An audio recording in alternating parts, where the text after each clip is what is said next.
my God. I had to rewind. I literally had to rewind. It was like, did I hear that? Is that what just happened?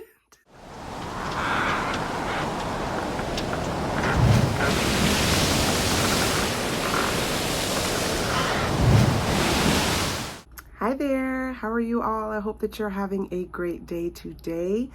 So you are watching Janine Journeys in Books, and I am Janine. This is a channel where I talk about the books that I am currently reading, what I've recently finished, and if I have any recommendations that you all might find interesting. So where are we? Today is Monday, and this is also the week that school begins for us. So I have an update for you on what I've finished and what I'm currently reading. And I believe from this point going forward throughout the remainder of the school year, I'll probably just be recording weekly updates instead of openers and recaps, just due to the more limited time schedule. And also, this past weekend, I went on a momcation for some rest and relaxation before we gear up for the school year this week. And while I was away, I had some extra time, quiet time for reading, and I finished a couple of books that I think you all might find interesting and may want to check out. So the way that I have organized this is by type of media that I listened to or how I read the books. So I'll start with audiobooks, and then I will talk about ebooks, and then close out with physical copies of books that I have. So let's start with the audiobook. I finished Ender's Game by Orson Scott Card, and I've got my notes here because it's a lot in all these books, and I don't want to leave out any details. So I finished Ender's Game. Ender's Game, just some background on it. It was published in 1985, and there are a lot of books in this series. It's actually called the Enderverse. And so there are 6 books in the Ender's Game series. There's 5 novels in the Shadow Saga series and 5 novels in the Fleet School series. So this is an extensive series, and I am looking forward to going through this entire series over time and finishing it because I thoroughly enjoyed Ender's Game. So Ender's Game, the book itself. I will say that the audiobook version I highly recommend. I just chose to listen to the audiobook because at the time I was probably reading a physical book. So I chose to listen to the audiobook version, and it was an entire cast of characters, which I loved. I always love when a narrator can do multiple voices, but this was an actual cast of people, different ethnicities. There were male and female voices. It was just incredible, and I thoroughly enjoyed it. I will also say, before I get into the synopsis, that there is a film adaptation of this book. I have not seen the film adaptation yet, but I am definitely looking forward to seeing it and comparing it to the book. But I can already tell just from reading the book that the film adaptation is going to have to be crazy with the graphics and the special effects, and it's gonna have to be absolutely surreal. So I am looking forward to catching that on some streaming service at some point in the very near future, because I do want to see that. So the synopsis of Ender's Game. So essentially it's about a futuristic society where Earth is in conflict with a alien species which invaded Earth at least once. I can't recall if it was more than once because the whole focus of the book is a possible next invasion. But I do know that this species invaded Earth at least once, and when they did, it was mass casualties.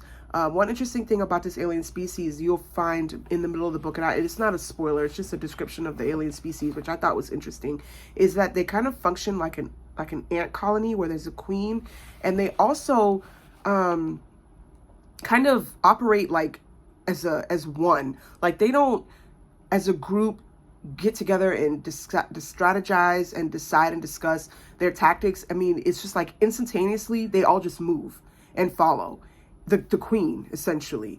And so it was just really interesting when that was brought out. But the main focus of the book is Ender, who is a young boy who is the third child in his family, which is unusual because in this society, there is a restriction on the number of children that you can have. And typically a family would have one, maybe two kids. But in this family, they were looking for a child that could be enrolled in this military school that could have the capabilities that they were looking for to help be a soldier that could help defeat this alien species, which is called the buggers. That's what the alien species is called. So Ender is a third child, which has a lot of interesting issues there, dealing with how he is received in his family by his parents, dealing with his reception amongst his older brother and older sister, him being the third.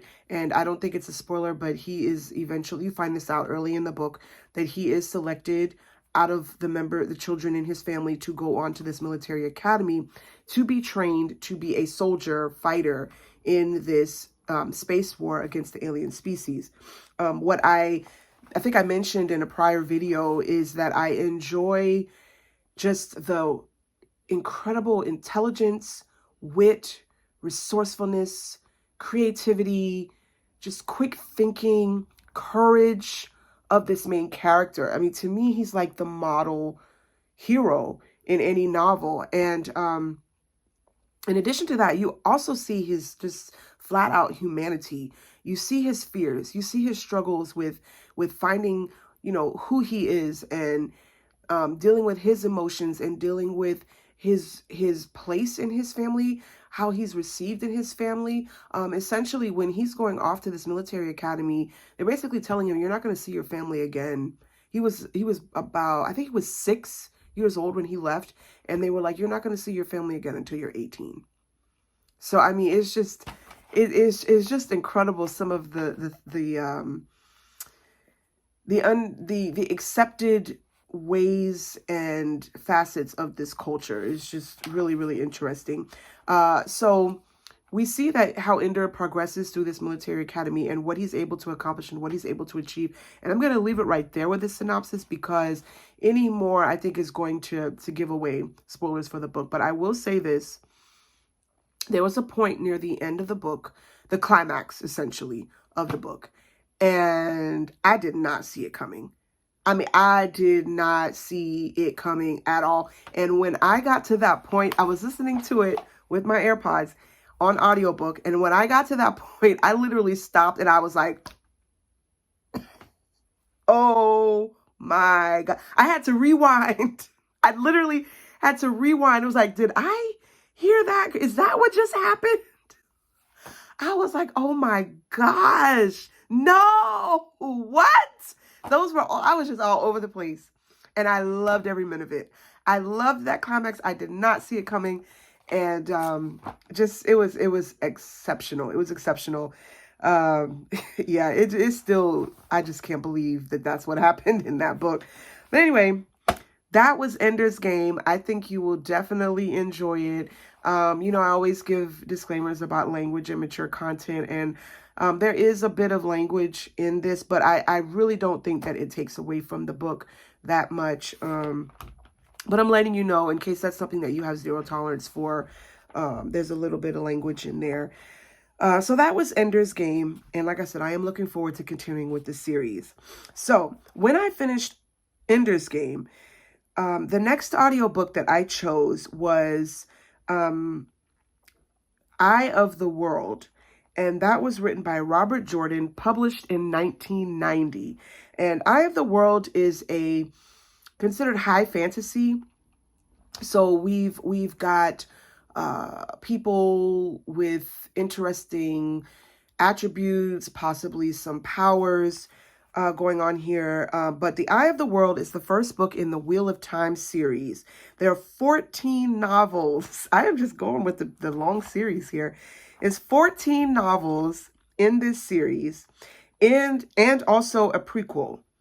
And I also, while I was on vacation, I hit up all the thrift stores that I could find in the area looking for books. I don't typically buy books. That's kind of my rule. But I did look to see, because I mean, I've been hearing some things from other booktubers about finding books, and also on some of the Facebook groups that I follow about finding books for like 25 cents, 50 cents. And I'm just like, man, I mean, I don't buy books mainly for the space, but because books can be very expensive. I'm more of a library reader.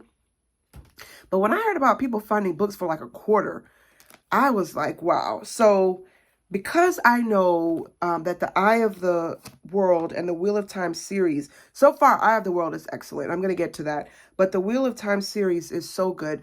I was able to pick up A Crown of Swords from a thrift store while I was on vacation. And look at how chunky this is. My God. Yeah, now I think I paid $1.69 for this, but still, look at all of this. This is worth it. And well, there's a glossary in the back, but I'm looking at over 850 pages. Yeah, this was worth it. So this is book 7 in the series. Okay, so it's going to be a little difficult for me to give a synopsis of Eye of the World so far. I don't have I can't check because I'm recording on my phone where I am in the audiobook, but I think I'm about 30% in, but it's still very slowly building up to any major events. Now, don't take that in a bad way. I am loving the slow build. I am loving the descriptions of the area. I am loving the characters so far. So the prologue is what kind of blew me away. And again, this is an audiobook I'm listening to. So we've got, again, I feel like there's a cast of characters here. It's a great narrator, more than one voice. So it's almost listening to a theatrical production. But the prologue was like, whoa. So in the prologue, something has been destroyed. I can't tell if it's the entire village, the entire world as they know it, or just the castle where they are. But there's a man who's in a castle that has been destroyed, and there's an evil figure that's moving through and talking to him, and he's slowly coming to the realization that this is a result of something that he's done, and the evil figure is taunting him because of some choice that he's made that has resulted in this. And so at the end of the prologue, the man kind of flies off in some kind of bolt of light or something. So it was kind of not a complete thought there, but it was definitely a setup that's like, oh, I've got to see what's going on here. And then the book begins with a man and a young man and his father, and they are traveling to a village. The village is about to celebrate this festival they're getting ready for, kind of like a maypole is discussed. So it's kind of like a spring festival. Winter is coming to an end, spring is beginning, but there does seem to be some issues with the weather and the climate transitioning into this spring. Some things are unusual. And while they're traveling to this town, the young boy sees this figure in black on a black horse in the woods, and it just gives him the chills. And the way that's described is just, I love the imagery there. And it's described as, the wind is blowing the trees, but the figure in black, his cape doesn't move. It's like, oh, wow, okay. And he doesn't say anything. He doesn't approach them. He really can't even see the figure's face. I think he could just see like the hood and blackness in the hood and maybe the eyes, but it's just the chill, the coldness. He says he feels pure hate when he sees this man. He could just see the hate. And I'm like, wow. So the book goes on, and we're introduced to different characters that are coming to this town for this festival. And then something incredibly tragic happens out of nowhere. I didn't see it coming, and I'm going to stop there because I don't want to spoil it. But I was like, wow, something tragic happens. Yeah, I got to stop there. but it's good. So this is fantasy, but it's kind of like medieval. I mean, it's not a lot of mythical figures running around. I mean, these are real people, but some of these people have some powers, special abilities, skills. So it's more of a medieval historical type with a little bit of fantasy mixed in so far. Again, I'm only about 30% into book one. We will see where this goes, but I am thoroughly enjoying Eye of the World right now, and that's it for my audiobook selections, where I am with that. So with the ebook, I am still reading Pharaoh's Daughter by Messu Andrews. That was the biblical fiction book that's based on the story of Moses being found in the bulrushes. And this is a slow build as well. As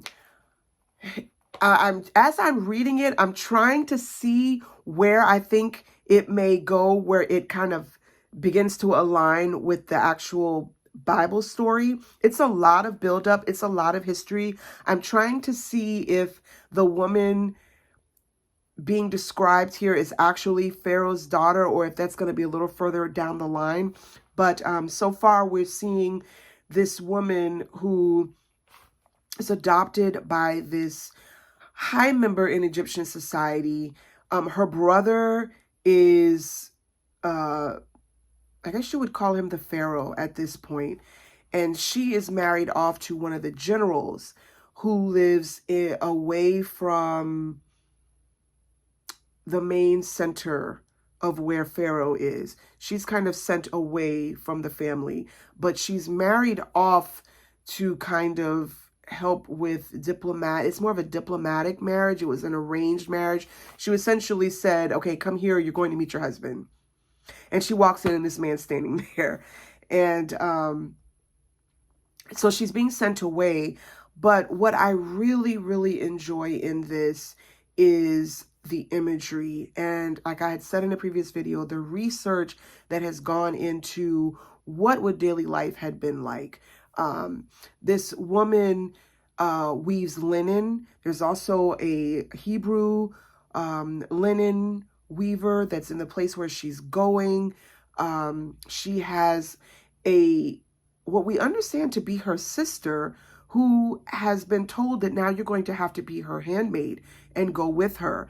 And again, I'm starting to wonder, is this the Pharaoh's daughter that sends her handmaid down to get Moses, the baby, out of the bulrush? Don't know yet, but I'm looking to see, is that where this is going?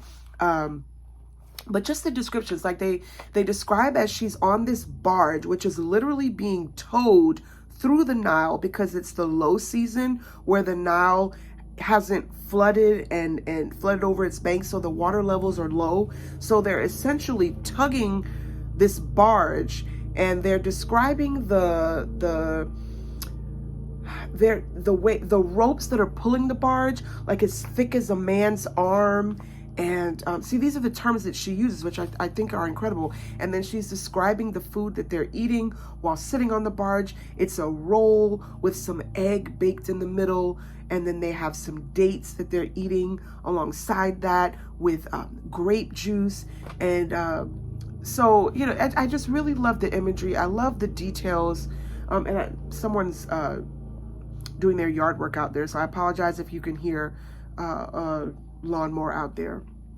But I really am enjoying the imagery and the details, the incredible details, the extensive details that she uses in describing even her makeup, how her face is painted, and the wigs that they wear. It's just extensive details, which I am really, really enjoying. So that is the ebook I'm reading now, Pharaoh's Daughter. I'm about 17% in, and I'm taking my time with this one. I really want to enjoy Miss Andrews' writing and the biblical story in that. No rush to get through with that one. So that puts me at the physical books that I'm at right now. While I was on vacation, literally in 2 days, I finished, and I wasn't on a race to get this done. I just couldn't put the book down. First Lie Wins by Ashley Elston. Yeah, this was something. I had this book pulled from the library. It was just sitting on my shelf, and I don't know. I will have to admit, I am a mood reader. So if I'm reading something, and I mean, I'm enjoying it, it's not bad, but I kind of feel like, just something a little different. I'll give it a try and then come back to what I'm reading. So I just grabbed this because it was sitting on my shelf. Can't remember how I got recommended this book. It was probably a Facebook group where someone was talking about really great thrillers that they couldn't put down. But this one is about a young girl, well, a woman, who we find out that she is dating this man, and it's just so many twists and turns in this. How to give the synopsis? I'll just say this. Nobody in this book is who they say they are. Nobody. And this woman is dating this man, and she's being introduced to his friends and family. And some things start to unravel where we're like, okay, who is this woman? Why is she really with this man? What is she looking for? And then the man, what is he up to? There's some strange things going on with his activities on a certain day of the week. What is he up to?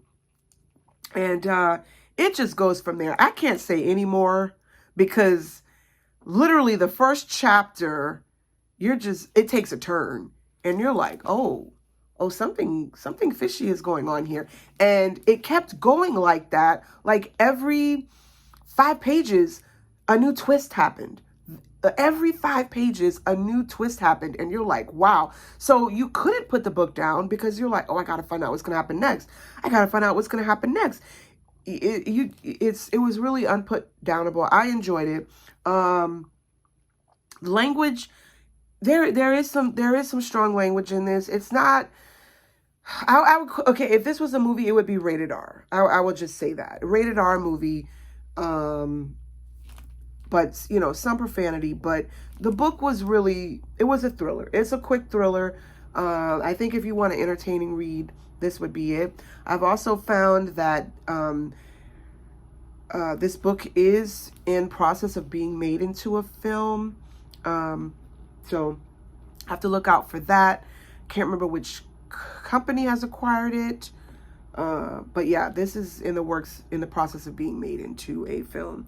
And as you can see, it's a Reese Book Club pick as well. So highly recommend this, but I finished this in like 2 days, maybe 2.5. It was a really quick read. So after I finished that, I went on to a book that I had on my shelf for a while. Again, another library read. And this is The Fox Wife by Yangsze Choo. This is a fantasy, magical realism book. So far, I'm really enjoying this because of the descriptive details. For some reason, this is giving me pachinko vibes. I don't know why. Maybe because there is a detective in here who's trying to uncover some foul play, some probably underhanded things that are going on. There's a murder that happens, we find out. So essentially there's a woman here who may not just be a woman. She might be also a mythical animal who can interchange between being an animal and a woman. But she is on a journey to find this photographer who may have committed a murder. And it seems like she's trying to exact revenge on this person when she finds him. Meanwhile, a woman was found dead in a doorframe of a restaurant, supposedly frozen to death. No evidence of foul play, but just supposedly frozen to death, which is still suspicious. And so there's a detective who's been hired because there's some suspicions about maybe she was tricked by some mythical fox creature and left there to freeze to death. And this particular detective seems to have a fascination with these types of mythical fox stories. And so he's been hired to investigate quietly this woman's suspicious death. And that's how far I am in now. This book is about 380 odd pages. I am only on page 30, so I have a good ways to go, but so far I am really enjoying the descriptions of the food, the culture, the language. I'm really enjoying that. The mythical creatures and folklore in this, I'm enjoying that as well. So this is the physical book that I am reading this week, The Fox Wife. Thoroughly enjoying it so far.